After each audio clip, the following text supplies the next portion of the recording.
aí teve uma bombada no seu Insta, vamos dizer, que foi logo quando saiu o Sintonia, foi tipo assim, na primeira semana que saiu o Sintonia, você bombou o Insta do dia pra noite? No primeiro dia. Então, como é que foi isso? Porque Esse susto? teve uma tática... É um susto. Um dos maiores responsáveis pelo sucesso do Sintonia, eu não sei se todo mundo sabe, mas foi porque teve uma parceria histórica ali do Condzilla com a Netflix, que o piloto foi lançado no canal dele do YouTube. No canal dele do Que YouTube. até hoje é o canal com o maior número de inscritos ou não? Eu acho que eu não sei se é o segundo, acho que de música é o maior. De música cara, é o maior. isso foi uma puta tacada. Porque você foi direto no coração da sua audiência, né? Exato. Cara, isso aí foi demais. Mas assim, pra você foi uma coisa de desligar e ligar e tá com 3 milhões? Porque deve ter sido um puta susto, cara.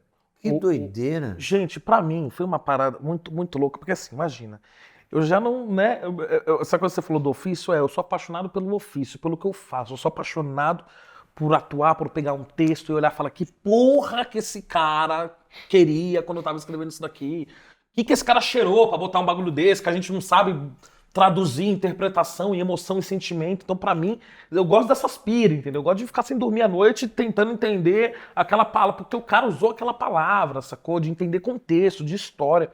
Então, eu venho desse estudo, eu venho desse lugar de estudo. Eu tive mestres que me ensinaram que esse era o caminho para você entender o personagem, para você entender o que é o artista, o trabalho do artista. E aí começou essa coisa, estreou o negócio, e eu, assim, em vida normal, entendeu? Eu não fiquei rico na primeira temporada. Então, era aquilo, catei o dinheiro, voltei lá, arrumei a casa da minha mãe, fui fazer um monte de coisa que a gente tem que voltar pra ajustar, pra depois, né, continuar a vida. E isso, minha vida de andar de metrô e tudo mais. Até lançar, eu andava de metrô, andava de ônibus, andava na rua, normal, de boa. Do nada, eu acordo, lanço um negócio, eu acordo e começa a subir uns seguidorzinhos, né? Um negócio assim, eu falei, pô, que legal esse negócio, né? Porra, interessante. Aí começou aquela coisa de 1.000, aí você, mais 5.000, mais 10, 15, 200, 300. Eu lembro que eu fui assistir uma peça no Tuca, gente. Eu fiquei tão horrorizado que eu liguei para um amigo, falei bem assim, cara, vamos assistir uma peça, vamos fazer alguma coisa. E eu tô fissurado com esse negócio aqui, porque tá estranha a coisa, né? Muita gente mandando mensagem, esse negócio tá travando. Eu fui assistir a peça no Tuca, eu tava com 500 mil de seguidores, 1 milhão. Caraca! Aí terminou a peça. Quando eu olhei o celular, só fiz isso aqui, ó, tchuc, já foi pra 1 milhão. A peça tinha 2 horas. Tipo, eu falei, gente, e eu não sabia lidar com isso, e muita gente falando, e gente falando que te ama, e gente falando que te adora, e gente falando do seu trabalho, e gente falando, meu Deus do céu, nossa.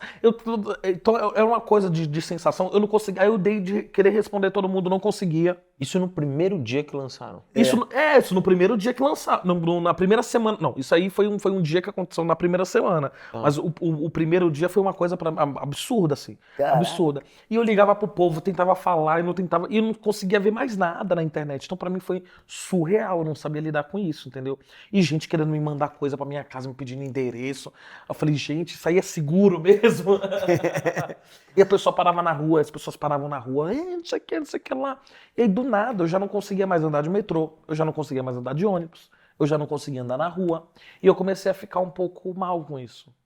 Porque a minha privacidade tinha sido exposta. Então, qualquer coisa que eu fazia, que a gente fazia, naquela época que lançou, que foi aquela coisa toda, né?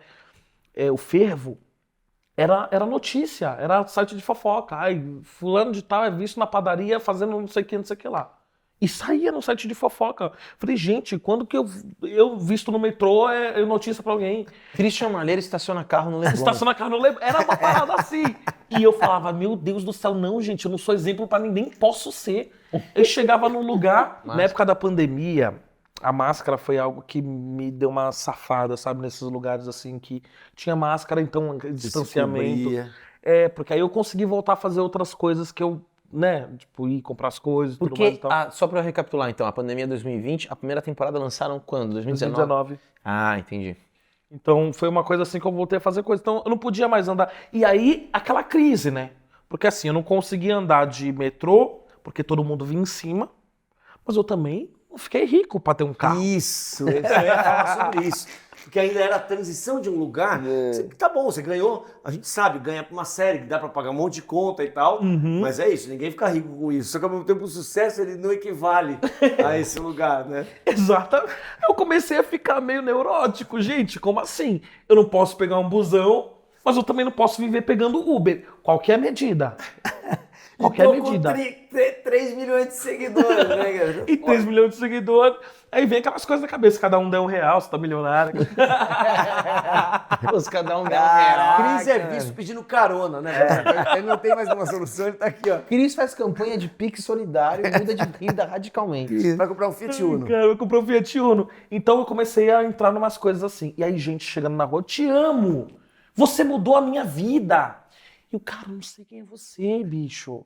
Entendeu? E então eu comecei a ficar meio mal com essas coisas. Eu comecei a não saber lidar. Eu comecei a não saber a lidar com as pessoas pedindo foto, entendeu? Tinha dia que eu não queria olhar pra cara. Normal que a gente tem. Normal. Claro. Você não quer olhar pra cara de ninguém. Veio um monte de gente super feliz querendo te abraçar, querendo tirar foto, entende? Então tem umas situações assim que pra mim foi um pouco traumáticas, mas depois eu comecei a entender. Pô, é o carinho da galera, é o trabalho, é isso. Reconhecimento do seu trabalho. Reconhecimento do trabalho. Então, pra mim, foi um boom que no começo, eu que tinha minha vida totalmente privada, e tento manter hoje o mais privada possível, do nada tinha um monte de gente me filmando escondido. Olha o Cris entregando currículo. Ele não parava. Então, você vai saber. Vai que vem uma cara, pandemia ele é tão realista que ele vem na entrevista e fala, cara, ó, tá aqui, ó, bunda, Deixa meio aqui. manjo, câmera, atuação, tá aqui, Exatamente. ó, tudo. Eu faço Deixa um café aí que maravilhoso. Um dia, quem sabe. É. Mas foi muito isso pra mim, foi uma loucura, cara. E você acha que esse lugar, na sinceridade, virou uma chave agora? Ou ainda esse pé no chão existe? Porque assim, muita coisa aconteceu, mas ou hoje você encara de um jeito um pouco diferente?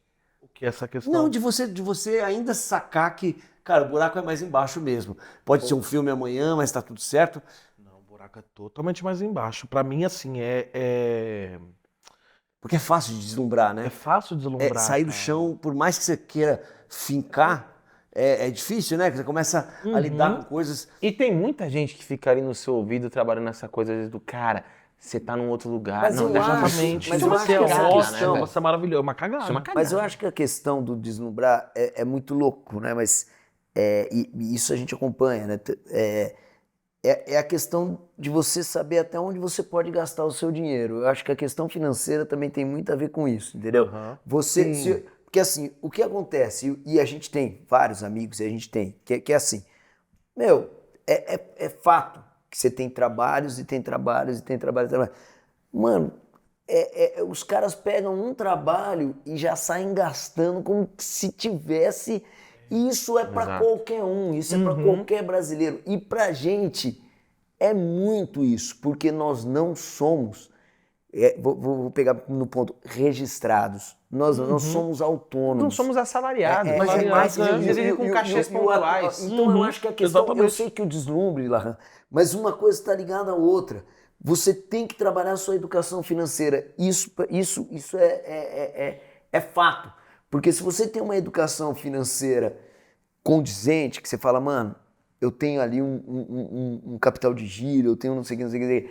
Aí o lance do deslumbre é maior. Agora Eu entendi o cara que você tá falando. O cara que tem essa consciência, muito mais difícil ele se deslumbrar. Mas eu vou te dar um exemplo por mim, que tem um paralelo. Eu fui fazer uma primeira novela na Globo, eu já Você tinha é mais de 30 deslumbrado, anos. Mas a gente não queria citar nomes. Você é um puta do deslumbrado. Eu tinha mais de 30 anos, tinha uns 31 anos. Eu fui fazer a novela e sustentava minha mãe já, bancava minha mãe integralmente, não tinha papo.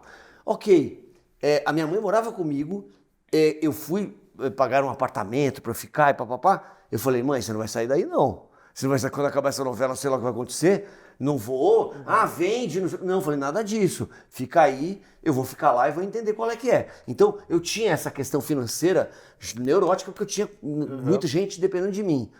Só que no paralelo, e eu falo, cara, isso aqui é um trabalho, papapá. Quando você vê, você tá na festa na casa da Glória Pires. Você tá saindo na balada com o Fábio Assunção. Você tá entendendo? Sim. É um lugar que por mais que E você tenha aquela 30 coisa de anos... ator, todo mundo falando, a gente vai ser amigo pra sempre. Exatamente, Não, tamo cara, junto. diretora virando pra mim e Você falando tá no assim, meu próximo cara, filme. você tá no meu próximo... Ó, Caiu caiu o o microfone. Caiu o microfone aí. Você tá no meu próximo projeto. Lahan, Tá você ok? tem que Pra mim? fazer. Você tem que fazer. Você entende? É uma atmosfera que tá para além do financeiro. E, cara, eu era muito pé no chão. E é isso. Você sai um pouquinho, que você fala, acho que vai, hein? Acho que é isso, acho que é essa a realidade. E não é. E não é. Então, assim, tem os dois lados, o lado financeiro, mas tem esse lugar do glamour. É um monte de gente chamando. Você, né, então, que num lugar que ficou esse gigante, é muito. A gente tem que estar Mas muito. é que na nossa profissão acho que soma-se a fama. Mas eu tenho uma sensação, e falando no Brasil, que isso é um mal do brasileiro, a mistura dessas duas coisas que vocês falaram. O deslumbre e a falta de educação financeira que a educação gente financeira tem. é Porque muito nós louco somos um falar país disso. muito pobre. Por exemplo, isso que o Christian falou da mãe dele, cara, eu fiquei pensando, eu falei, cara, é muito coerente sua mãe falar isso, porque você desromantiza a pobreza. Porque o brasileiro, e aí vem aquilo um pouco do jovem, a gente romantiza muito a coisa do vai dar certo, né? Tem que tomar cuidado, às vezes, o excesso de acreditar, que jogar pro universo, sabe? Cara, isso às vezes é um perigo, irmão. Isso é uma roleta russa, às exatamente. vezes. Não é só jogar pro universo, né? Porque tem também o empolgado. Não, a vida é curta, bicho. Isso passa, Exatamente. isso. Quer comer o camarão, come o camarão. Quer não Mas sei eu o que, acho não sei que o que, isso, quando que isso vai mas acabar. isso eu Não vou tem além da isso nossa aí. profissão. É Porra. o cara que ele é Exatamente. promovido no trabalho, ele ganhava 5, vai ganhar 15. Porra, carrão, financia não sei Mas o é quê. o que a Daqui gente- um ano Exatamente. tá na rua e devolve tudo pro banco, porque nunca foi nem dele. Cara, Mas exatamente, essa- é. Muita história na Globo, estacionamento da Globo, que o cara tinha acabado de ser contratado, sei lá, numa malhação da vida, que não pagava o IPTU, o IPTU, né? Não, bicho. Do IPVA. E o cara já comprava um carro, alugava, sei lá que porra, pra chegar na garagem. Você tá citando um exemplo Carro muito bom. Isso era muito famoso nos anos 2000. Não, mas a gente tá vivendo Caraca. agora um momento inverso, que a gente tá vendo com esse surgimento dos streamings e tal, a Globo cortando um pouco esses contratos vitalícios não, mas longos, assim, e aí você vê uns caras que ficaram 30 anos na Globo e depois de um ano pedindo dinheiro, você fala, mano, você ficou 30 anos contratado, Exatamente, irmão. é Eu tô muito doido 30 isso. anos tentando arrumar cachê. Como é que você tá pior do que eu? Porque o que o Barros falou uma viver uma vida administração, que- né? Porque foi também uma época de muita estabilidade, né? Tipo Muito. assim. E de achar que é pra sempre. Exatamente. Quando eu comecei a fazer, também não faz, enfim, muito tempo, mas essa coisa da Globo ainda era uma parada muito, muito foda. Sim. Você ir pra Globo, você tem estabilidade, você tem isso, né? Eu comecei a conhecer gente, é muito doido. Você começa a conhecer gente no teatro, aquela coisa que, né, gente famosa que faz teatro, e você vai fazer. Você começa a ouvir, nossa, mas o plano de saúde da Globo é não sei o que. Aí você fala, nossa, eu quero isso também, sabe? Tipo, você começa a E o entender que aquilo cartão? ali. Não, o cartão de mercado, isso aí eu comia quando eu trabalhava na Exatamente. Globo, passava no mercado. Você fala, cara... Final de ano, a cesta tem básica o que eles peru da Globo, mandam, você ganha participação da dos lucros. Você começa a ouvir umas paradas assim, cara, que você acha que você vai entrar lá e você nunca vai ficar mais pobre na sua vida. Você nunca vai Porque precisar. você olha para uns caras e fala, pô, fulano tá lá desde 78. Se me faz isso 3 anos, eu quito um apartamento. Exatamente, né? Você acha que fulano tá... E é muito louco isso, assim, sabe? Esse imaginário. E o streaming, ele veio mesmo quebrando essa parada. E essa coisa do deslumbrar é muito louco porque eu tenho amigos que tem essa coisa de... Porque realmente, a gente tá na festinha com fulano, com ciclano, com ciclano, te traz esse lugar de... Que é aquele lugar do artista, né? Que tá com o chale, o cigarro, aquela coisa, e falando sobre arte e tudo mais e tal, e a festinha, a galera, e o diretor tal, que fala, nossa, você nunca vai ficar sem... Eu já ouvi isso, você nunca vai ficar sem trabalho. E fiquei. Sim. E fiquei. lógico. Entendeu? Então tem uma E parada não quer nem dizer que você tá sem trabalho, é porque é normal matematicamente numa profissão onde você emenda um trabalho no outro que rola um hiato. Exatamente. Ó, Christian, você fez a série agora, a gente vai começar a rodar o filme em setembro. Só que você fala, mas peraí, a série foi junho, julho, agosto, eu pago conta como? Exatamente. Não é? Exatamente. Tem que ter uma organização. Tem que ter uma organização em relação a isso. Então, rola muito essa parada de você ver e tudo mais e tal, essa coisa. Mas eu acho que eu não fui pra televisão ainda, mas ter trabalhado em cinema, né, em teatro e tudo mais, me fez entender que hoje você tem, amanhã você não sabe. entendeu? E aquilo, você ganha um trabalho grande, você vai lá, deixa a tua reserva de 3, 4 meses, entendeu? Vai vivendo aqui e tudo mais e tal, até você conseguir meio que estabilizar a sua vida. Mas rola muito esse lugar. E eu tive essa coisa de entender essa organização financeira, que ainda assim não é uma organização financeira, é tipo, faz uma estimativa de quanto você gasta e projeta um pouco, mas não é aquela coisa de vou reduzir aqui, vou reduzir aquilo. Não tinha essa expertise, entendeu? Eu fui até agora vou jogar um dinheiro lá para render e tudo mais e tal. Então não tinha essa organização, sacou? Claro. Mas eu tive justamente porque quando a gente começa, né, Lahan, você comentou sobre da tua mãe, quando a gente começa a ser esse aporte financeiro da família, a gente não quer que acabe não é nem pela gente, é pra eles. Isso. E meu medo era isso. Eu começar a entrar numa pira de gastar dinheiro e deixar de ser aquele aporte financeiro pra minha mãe. Tipo, de ver minha mãe muito feliz de ter ganhado uma máquina de lavar, sacou?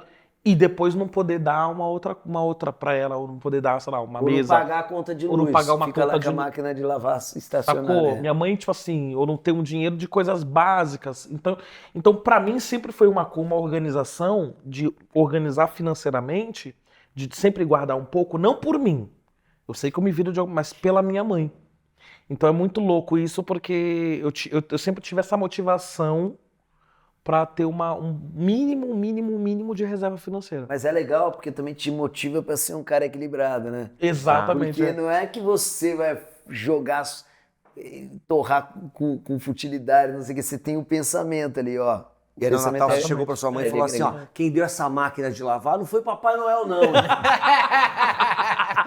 Fui eu que trabalhei e te dei. Trabalhei, fiz quase não Graças jogando, a Deus paguei numa vez só. Dessa vez deu. quase Foi à não jogando vista. na cara, né, bicho? Que sacanagem, né, velho? Não, mas é engraçado, o Will comentou também, e eu tava ouvindo essa história da tua mãe e tava pensando isso também. Porque é isso, você tem um lugar de você tirar da criança o imaginário e tem o lúdico do Papai Noel e tal, mas, cara, na vida da relação faz tanto sentido falar assim, queridão, o buraco nosso aqui é bem mais embaixo. Bem mais embaixo. Né? Mas é porque a nossa vida, assim, do brasileiro, do ser humano, ela tem muitas adversidades. Então a gente está sempre buscando maneiras de romantizar a nossa existência. Então, seja através da religião, de uma espiritualidade ou do amor, mas é sempre, não, vai dar certo, confia. E é muito bom isso.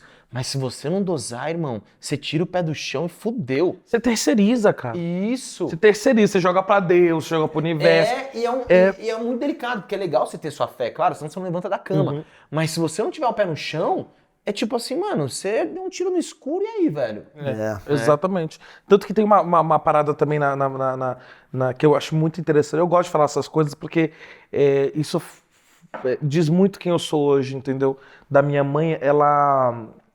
Que nem eu nunca bolei aula na escola, nunca matei aula na escola. Nunca matei pelo simples motivo. Minha mãe, ela tinha um monte de crianças dentro de casa, adolescentes, crianças e tudo mais e tal, filhos, criando sozinha, trabalhava em 2 empregos, era aquela coisa, irmão cria irmão, cuida de irmão e tudo mais, então não tinha como controlar. Então minha mãe não obrigava ninguém a ir pra canto nenhum. Minha mãe, ela ia no psicológico. Ela me acordava, você vai pra escola? Ah, vou. Ah, tá bom, tô indo trabalhar. Ah, vai pra escola hoje? Não, mãe, não vou. Você sabe que você vai perder prova, você vai perder matéria, você vai se dar mal. E eu começava a falar que você, né, aquelas coisas horríveis, né? Sim. Você vai repetir, as crianças vão te zoar, você vai estar numa sala de pessoas menores que você. Então ela ia no psicológico. Tá bom, mãe, eu vou pra escola. E aí o que acontece? Eu ia pra escola, mas ela chegava no outro dia, vai pra escola, tô indo trabalhar. Não, mãe, não vou. Tem certeza? Aí dava o discurso dela. Não, mãe, mesmo assim eu não vou. Tá bom, tô indo trabalhar. Beijo, tchau. Então o que acontece? Quando eu chegava na escola e via, gente, ai, nossa, minha mãe me obrigou. Ai, fulana, a mãe descobriu que matou a aula. Eu falava, gente, eu não consigo entender isso. Eu não consigo entender porque eu podia ficar em casa a hora que eu quisesse. E pra mim já não era interessante ficar em casa. Eu ia pra escola porque, já que eu podia ficar em casa, eu queria ir pra escola. Pô, sua mãe é uma baita pedagoga, cara. Sacou? De verdade. Porra, isso pra mim foi cara, olhando assim é genial, porque ela não, gente, não tem como, você tá em 2 empregos, como você vai ver se o fulano foi pra escola, se o teu filho, não tinha como. Então foi nesse lugar que ela foi, sempre no psicológico então eu não tinha estímulo pra faltar na aula, porque eu podia ficar em casa a hora que eu quisesse. Então a minha mãe, ela foi genial nesse lugar assim, de educação, de entender, de não abordar que nem uma outra história muito legal é que minha mãe ela é evangélica. Minha mãe é evangélica há 30 anos. E aí ela sempre levou a gente pra igreja. Sempre levou a gente pra ir pra igreja. E levava... Ai, mãe, não quero ir. Você vai, porque você não manda em você e tudo mais e tal. Quando eu fiz 14 anos, eu falei... Mãe, não quero mais ir pra igreja. Ela, tudo bem, agora você tem o poder de escolha. Você não vai pra igreja, tudo bem. Mas eu vou fazer minha obrigação, que é te convidar. Posso te convidar? Tá bom. Então ela sempre respeitou o fato de eu não querer ir pra igreja, a partir dos meus 14 anos. E você ia falar, mas eu vou fazer uma obrigação de contar pro pastor e você tá fudido. Ele vai E te você pegar vai lá, e você vai ser amaldiçoado, e vai sair demônio do seu corpo. Mas ela sempre convidava. Ah, vamos pra igreja com a mãe? E geralmente eu vou. Geralmente domingo, quando eu tô lá, desço pra Baixada, eu tô lá, vamos pra igreja. Vamos pra igreja. Já quantos currículos são? Só aquela galera de fiéis ali? Exatamente, Já eu vai. entrego um pra cada um, chego no pastor e falo, aí pastor...